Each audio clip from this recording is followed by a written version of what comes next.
If you think you caught every detail in One Piece Season 2, think again. From hidden Sun God Nika reference and subtle Will of the hint to crazy manga callbacks and future story setups, this season is packed with details most fans completely miss. So let's dive in. The season begins with Town under attack. The town that was once under the control of ex-hand Morgan is now attacked by Miss All Sunday, Mr. Five, and Miss Valentine. This instantly established threat by Baroque works. We also see Commander Reaper, who controls Town after the defeat of Captain Morgan.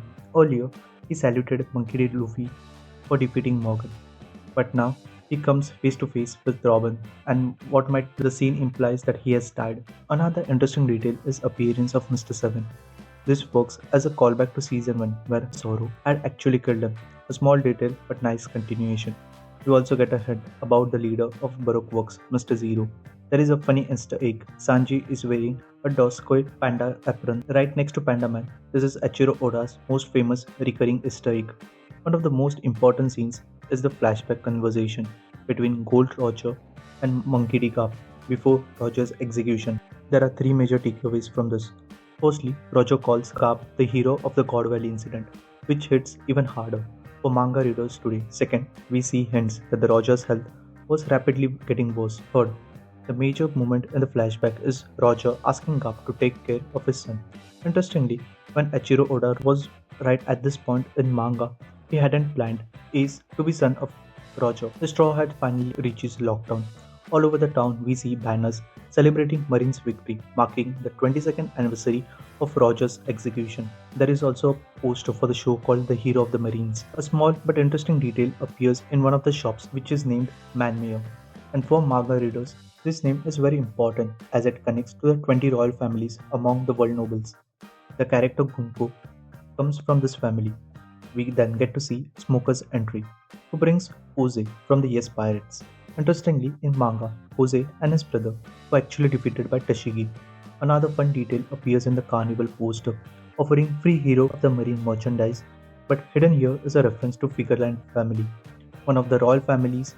We also see a book titled Absolute Justice, which feels like a funny reference to Sakazuki and his ideology. But I hope Sakazuki gets his berries for this book. In the sword shop, from Tashigi, we learn about the sword ranking system in the world of One Piece. He mentions 21 great grade blades, 50 skillful grade swords, and cursed blades. The entire scene also gives Zoro a strong aura moment. We also get an original scene where Usopp calls Kaya, adding a dynamic to the story. Another interesting addition is the early introduction of Bartholomew.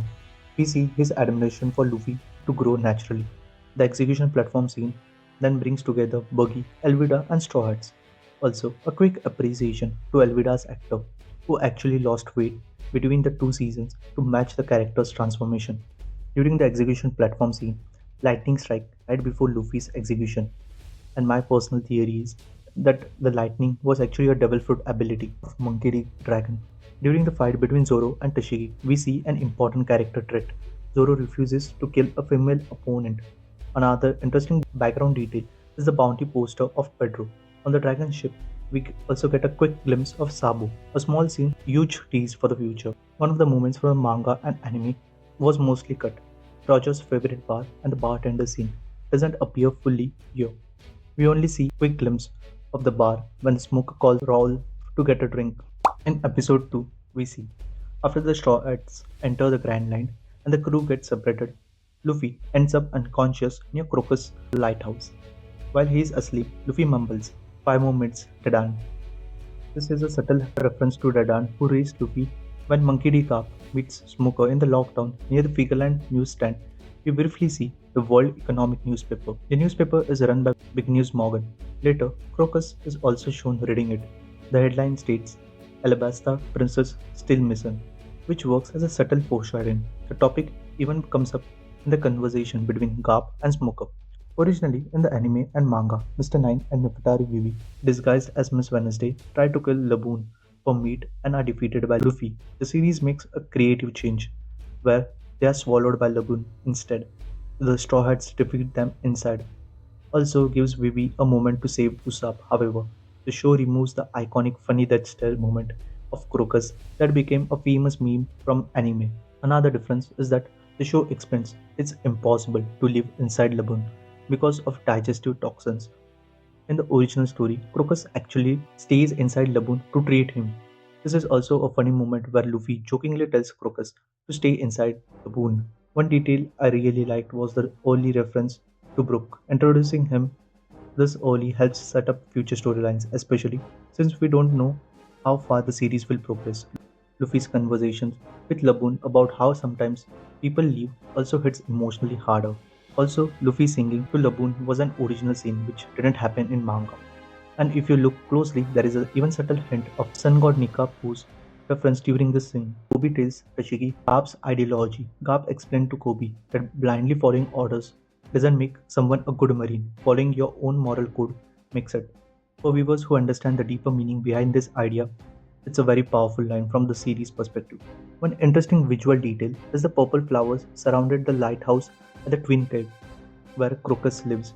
The detail actually matches Crocus' name, which refers to the crocus flower, a nice visual touch in the scene. If you are enjoying these hidden details from One Piece, make sure to drop a like and subscribe to the channel and tell me in the comments which detail surprised you the most. In the episode 3, we repeatedly see Zoro having visions of Mihawk. This is something original that the series has added. It shows Zoro's constantly thinking about Mihawk and trying to improve himself as a swordsman. There is also a nice moment between Luffy, who comforts him, showing the trust between Captain and his swordsman. Another small but important moment happens when Luffy trusts the instinct of Vivi to go. Luffy often relies on his gut feelings when judging people, and in most cases, his instincts ends up being right. In Whiskey Beak, the town tries to make the Straw Hats drunk so that they can kill them later. During the sequence, we see the twin girls interacting with Sanji. This could be a small reference to the twin squarehead sisters associated with Frankie later in the story.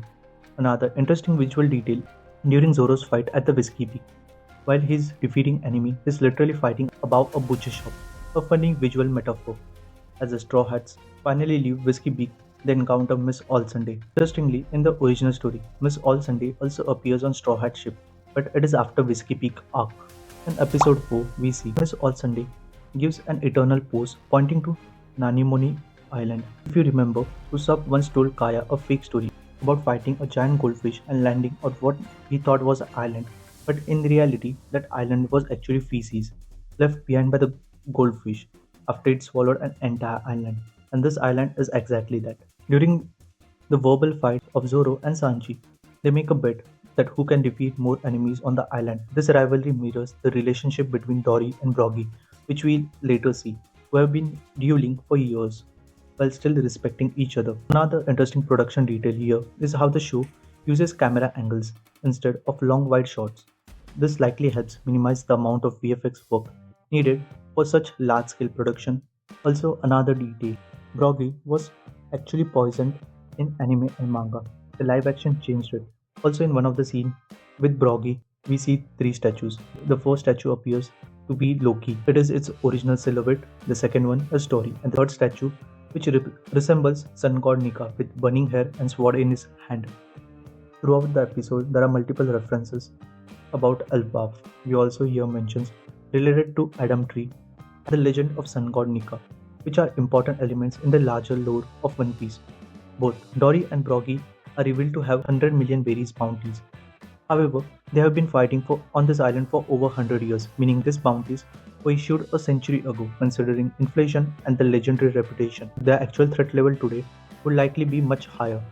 There is also a small detail during the duel when Nami is under influence of Miss Golden Week, whose character for some reason was totally changed. Nami comments that the cloud actually looks like a cat, which might be a subtle reference to Nami's nickname, the Cat Burglar. In episode 5, we see Sanji enters Mr. 3's cabin. We can see a bottle labeled Old Cactus Whiskey.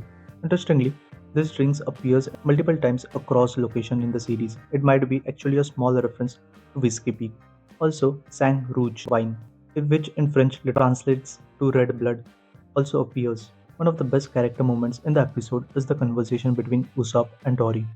The scene gives Usopp a clear motivation that he wants to be a brave warrior of the sea and someday visit Elbaf. When Sanji picks up the call meant for Mr. Zero, he introduces himself as the alias Mr. Prince. This is a well-known reference to Sanji's connection with Jama 66. During the fight between Sanji and Mr. 13, the whole music playing in the background is actually Believed, which is the second opening of the One Piece anime. During Sanji's conversation with Mr. Zero, in the background we get to see a wall behind Mr. Zero with alligators on it, which might be a subtle reference to banana gators, the creatures that could appear in season 3. When we see Mr. Fry read a newspaper, we can see several interesting stories. One article mentions blinking pirates, setting up a reference for the future. Other story refers to Chochu, and even a news related to Water 7. There is also mention of Barbara Troy, which fans believe might be a reference to Randy Troy, one of the writers of the show. Another impressive aspect of the episode is how the show handles multiple fights happening at the same time. We see several characters with different abilities and fighting style, yet action remains easy to follow.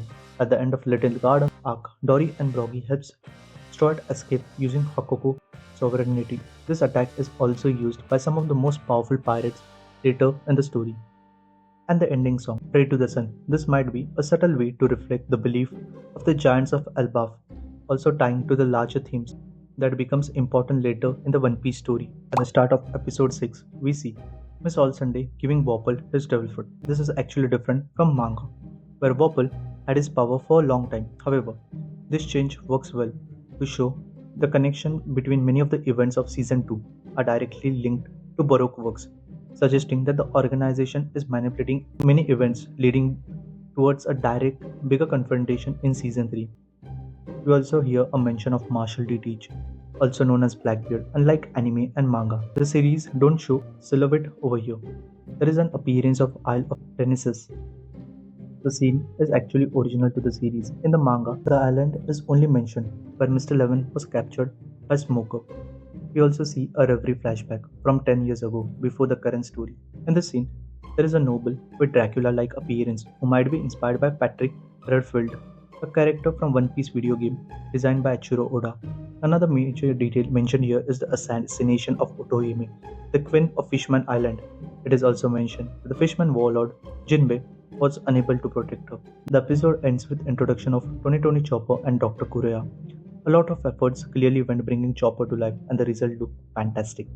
Interestingly, popular fan casting Jamie Lee Curtis was reportedly approached to play Kureha and she was interested in the role, but due to prior commitments, she couldn't take the part in the series. In episode 7, we see Dr.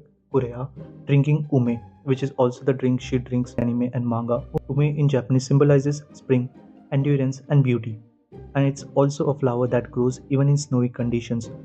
The symbolism fits perfectly with the harsh winter setting of Drum Kingdom. Most of the episode focuses on the emotional flashback of Tony Chopper and Dr. Hirlook. During this story, the idea of cherry blossom is mentioned multiple times. Interestingly, cherry blossom symbolism appears several places of One Piece, including Wano Marimo Island and the place where Roger and Whitebeard met. Another small detail is the song that Dr. Hirlook hums during the episode. It is actually Tony Chopper's song, and it might be the case that Chopper was named after the song. At one point, Chopper is seen reading Nature's Cures, a medical book. This is the source from which Chopper learns to create medicine. However, the cure he prepares during the flashback actually turns out to be poisonous. Throughout the series, we see multiple straw hat outfits which were actually taken from manga and anime. But one of the funny examples is Zoro wearing a jacket with name DKP, which means Drum Kingdom Petrol Jacket. In the original manga series, Zoro actually takes the jacket from one of the Wapol's card. At the end of the episode, we also see Wapol launching an attack on Drum Kingdom. In the final episode, Miss All Sunday gives a subtle warning to Nefertari Vivi. The moment feels like a small hint towards the events that are going to happen later in the story. The final confrontation between Wapol and his soldier and the Straw Hat Pirates takes place. Originally in manga, there were no soldiers. Maybe to give the vibe of big finale, the soldiers were added later to the show. One of the noticeable change is the location of the fight between Monkey D. Luffy and Wapol. Because of the change, the iconic scene involving Luffy holding the pirate flag high above the castle was changed, and it was in slightly different setting. It may have been a little bit less impactful compared to the original one, but considering production constraints and the budget, the change is understandable. At the end, Tony Chopper officially joins Straw Hat and sets out for his adventure with them. Before leaving, we also see Chopper showing his rumble balls, which hints at his ability which he will be using in future. Another interesting moment is Dr. Kureha talks about Will of Tea, And the fascinating thing is, even after more than 1000 chapters in the manga, the true meaning of Will of D is still unknown.